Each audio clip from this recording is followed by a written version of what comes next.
ismi? Bilmem, Mesut abi. Tamam. Değil mi? Mesut abi. Osman abi, Mesut abi. Osman abi. He.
that is going to give us benefit year and year after. Yes.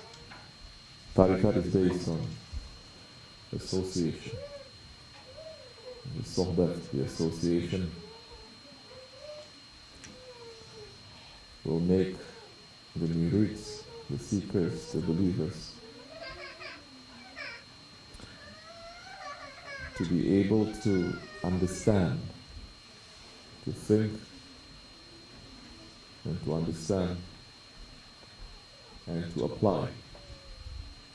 Not just by himself, but to look to see, how does Allah subhanahu wa ta'ala wants me to think? How does the Prophet wants me to think? How does my Shaykh, which is the Rahdan, the key to them, how do they want me to think? How do they want me to put it into my life? Because when it comes to thinking, everyone thinks they're thinking, but you're thinking in a different way. This person thinks with his anger. This person thinks with his dunya. This person thinks with kafir. This person thinks with a habit that he never finished when he was 17 years old. That's it. But once you start sitting in sohbat, then you start to see things differently, because the Shaykh is taking from the holy ones, taking from the Holy Prophet ﷺ, and making us to have a window to see things and to think things the way that they are thinking. Of course, we're not saying that we want to think like the Prophet ﷺ, but we can never reach to that level. We don't want to. But at least they are Allah to giving us a slight taste of their oceans. That is important, because then we start losing our attraction to this world. We start losing the attraction to this world. We fast. We tie up a dog when you don't give him food or water.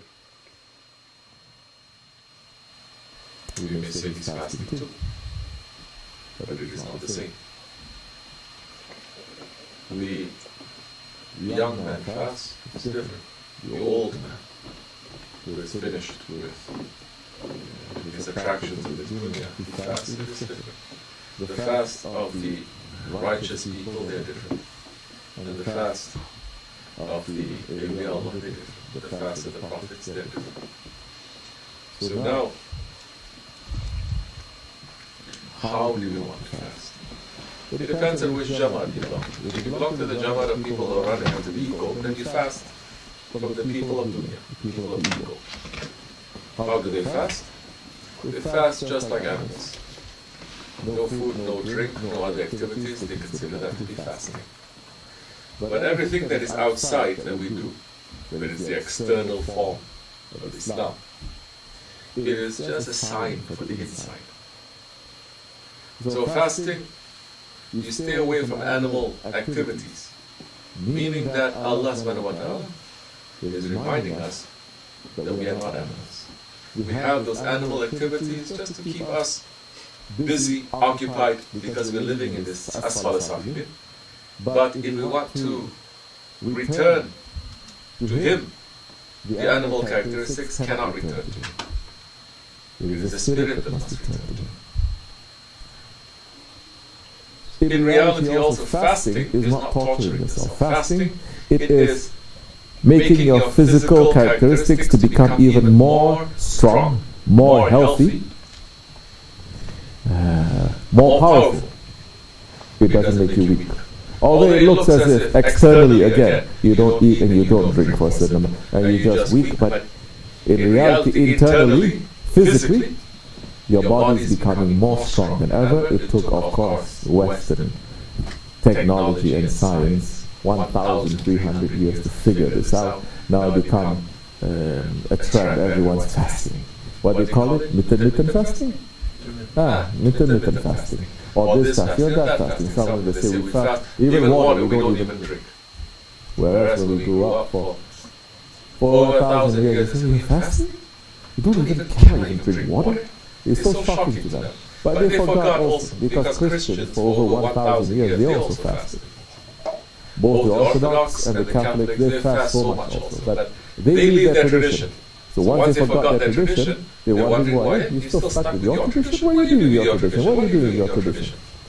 But whatever Allah sends to the nation, there is a benefit.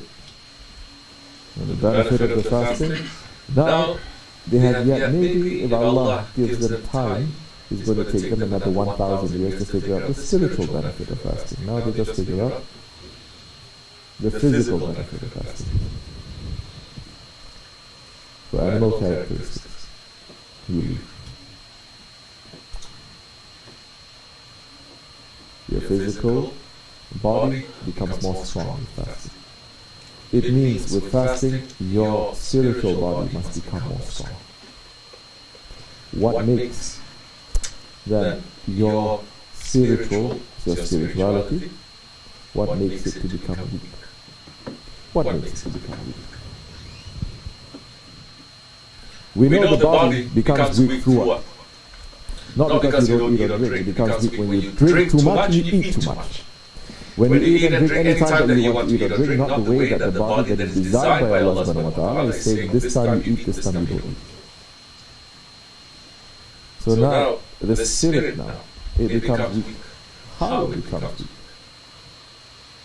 What is it that Allah subhanahu wa ta'ala, this spirit that is the most powerful thing that Allah subhanahu wa ta'ala has created? Allah has given the power of that to the spirit of the mankind. It is so powerful that it's making everything in creation to bow down to that spirit. Don't think everything in creation is bowed down to the form of Adam alayhi salam. It's bowed down to that spirit. You understand it's coming a breath, one breath from Allah. That's why you can't make that mistake and say, well, we have to bow down to this. It's just a physical man. It's made from meat and bones and from clay. So the spirit now. But this spirit, the most powerful thing that Allah subhanahu wa ta'ala has created, is put into this world where it becomes weak. It is tied up in every way. The spirit is tied up. How do you make the spirit free?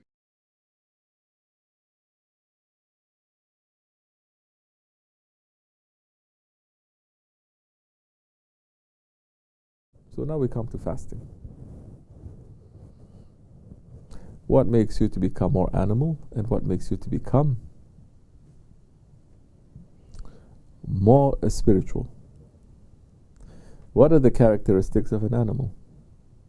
Okay, leave the eating and drinking and other things. That's one thing. What are the other characteristics of an animal? In reality, everything that the animal does also Allah subhanahu wa ta'ala has programmed and is perfect. But when mankind becomes an animal, that time not even the animals will be happy to say that he is part of us. Even the animals are going to say, you are lower than us, you don't belong to us. As we read, we entered into the month of Rajab, Sha'ban and Ramadan, which we are encouraged to fast, no? Alhamdulillah, that our Shaykh is holding it pretty strongly. We're trying as we can. Monday, Thursday, holy days, holy nights. Some, I know they've been fasting every day. But that fasting also is to make us to see. Okay, holy months are coming. There are certain things that we're doing that are bad. It's no good for the spirit. Now we must put some breaks there. We must watch. I must do less of this, less of this, less of this. If I do the wrong things like this, then I must worship more. I must ask for forgiveness more. I must run to fix this. You already put yourself in that frame of mind in the first month of Rajab, in the second month of Sha'ban. Now you enter into Ramadan. It should be easier now, what you're doing. What are the characteristics? Now fasting, you're saying, how do you fast then as murids? Look at the animal characteristics. Fast from that. That individually you must know. For one person is saying, my animal characteristic, I have that characteristic of a pig. I love to eat and I like to sleep all the time and just make dirty.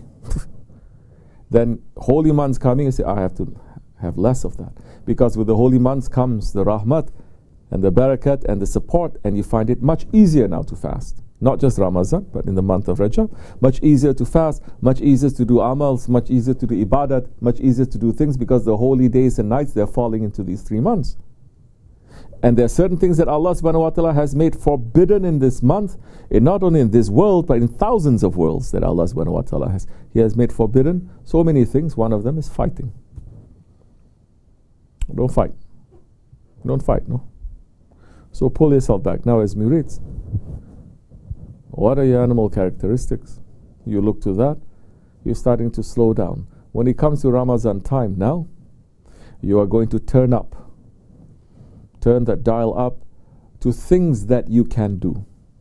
What are the things that you can do? You can run to make more hizmat, you turn it up. You can run to make more zikr, you turn it up. You can run to pull yourself back, to be quiet a little bit, because you know I'm busy with Malayani. I can do that. That is much easier for me to do. And I can make my ego now to go to sleep when I'm doing that, rather than to be busy doing something else that you are going to make your ego to become more powerful. You look to that kind of fasting. Well, some, they are nasty. They just fight with everyone, talk. First, you must know, again, your animal characteristic. You look to that. Some, they are biting, attacking. They are like a saldran, attacking dog. So you're going to say, I'm not going to attack, I'm going to be very nice, I'm going to be very calm. You're not going to know all of this unless you attend sohbat regularly, unless you're in the sohbat of the shaykh, and unless the shaykh is then putting a mirror to you and training you. This is not something that is theory. There's some people, they say, I can have a worksheet, I can say, I'm fasted from my anger for 40 days, I put one big fat tick there. I fasted from arrogance, I put another tick there. What are you going to do? Get a gold star and put it in your head? It's foolishness. Everything is coming in different tricks and traps. You finish from one level, the ego will attack you from another level. You finish from that level, the ego is going to attack. The point of having a guide is a guide is going to tell you, now you come to a certain stage, now be careful, because the rules of engagement, the ego is attacking in the different, watch that. You cannot say like some people, they say, I already achieved a certain age, you cannot talk to me like that. Nobody ever says that to a doctor. Nobody ever goes to a doctor and says, how can you say I'm sick? I'm 70 years old. How can you say I have sugar? How do you say sugar? Diabetes. You're accusing me of eating too much. Nobody says that. They trust the doctor. No, the doctor says you're 70 years old. If you continue eating the sugar like this, you have to cut off your leg, this. Sometimes it's very bad, no? You have to do that with diabetes. Nobody fights with the doctor and says, how can you talk to me like that? How can you put my izzat low like that? Nobody, right? But nobody believes in tariqat. No matter how much they say they love Allah, they love the Prophet and everything, because now with tariqat, it is fixing this evil sicknesses that is inside of you, no matter how young or old, man or woman that you are. And the doctor, the shaykh is going to say, you got to fix this. If you don't take care of this before you die, you're going to have very big trouble in the grave. So our Jamaat, our Tariqat, our Jamaat especially, what we say, you have to be very aware of yourself. You have to be very awake to yourself.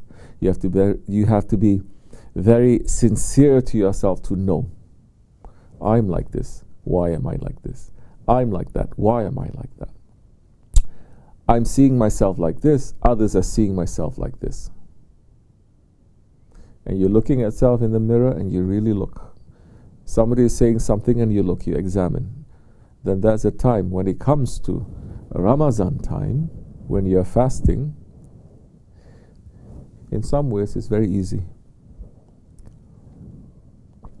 Because you know all those wrong characteristics are there. All you have to do is to pull back. You have to pull back. Sometimes you just have to smile. Sometimes you just have to rest. Sometimes you just have to not engage in anything. So that the power that is from your ego to your nafs, to your emotions and everything, it is cut off. You understand? We must take one step further. Yes. People are running, you're doing things, you're fixing things, you're cleaning things. But understand that is also just a sign also of what you must do inside. If you're running, you're fixing things, and you're doing things, but you have no control over simple things. You have no control over what you say. You have no control. Someone touch you a little bit and you're jumping up and down. Someone touch you a little bit over there and you're ready to kill the whole world. Then you say, this is a problem. You have to pull back and you have to stop yourself from becoming too busy in the world. So, you watch. For the murid, is this something that we are just saying in Ramadan you're supposed to look at? No. You're supposed to look at this not in Ramadan. You're supposed to do this in every month, in every week, in every day. But especially in Ramadan, because it comes with such heavy blessings, it is much easier for you to do that. Much easier. So take this opportunity. The first 10 days of Ramadan is what? Mercy. Second 10 days? Last 10 days? The freedom from fire. Mercy, forgiveness, freedom from the fire. Forgiveness, mercy, freedom from the fire. However that you look at it, man is only asking for forgiveness when he knows by himself the wrong that he has done. He's not making any excuse. That time the mercy of Allah can come. Only then he's going to be free from the fire that he makes to himself. If the man is not sincere, he doesn't know that he's making the own fire, Allah can send the mercy, but the fire that he's making for himself, he's not going to allow anything to enter.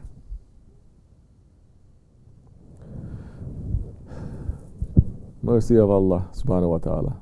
Good. Sit and think a little bit. How Allah is merciful and how I am being a tyrant to myself. Now watch yourself every day. Watch who you talk to, how you talk to them. Watch what you say, especially being here. Watch how you say. I see so many people, whether they are Muslims or they are Murids or they live in Dergah, they're so nice and so friendly to people outside of the Dergah, unbelievers. But when it comes to people living in the Dergah, they have the lowest opinion of them. What is this? What is this? How is this happening? Your ego tricked you again. So, watch ourselves, inshallah, as our Shaykh is teaching us to do. If you are not doing that, like I said before, if you're not fixing yourself, how you can even come close to Hazrat Mahdi alayhi salam? You cannot. If you don't come close to Mahdi alayhi salam, if you're going to be very far away from him, you're going to be close to Dajjal.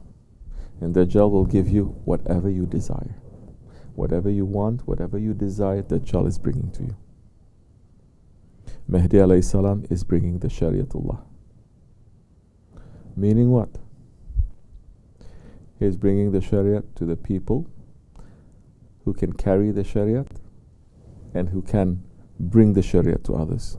Who are the people who can do that? Only the people of Tariqat. May Allah make us to be one of those people, inshallah. As we enter into this holy month, we're asking for forgiveness of all our shortcomings since the month of Rajab, and we're asking Allah to grant us the mercy to enter into this month clean and to leave it clean, and to cover all our wrongdoings, and to make us to wake up to ourselves, make us to change, to become better ones for ourselves, for others, and for Allah subhanahu wa ta'ala, inshallah. May our Shaykh be on top of us. We're asking that His mercy reach to us and His himmat reach to us, inshallah, in this holy month, that we can carry what we're supposed to carry. Wa min Allahu tawfiq. Al-Fatiha. Inshallah Rahman. This much is enough. Anything else anyone wants to say? Any other question? Nothing. That's enough. You guys look very tired. This is only, we didn't even enter into Ramadan yet. Next time I'm going to make everyone to drink coffee. Okay. Assalamu alaikum wa rahmatullah. I'll see you later. I may answer that tomorrow.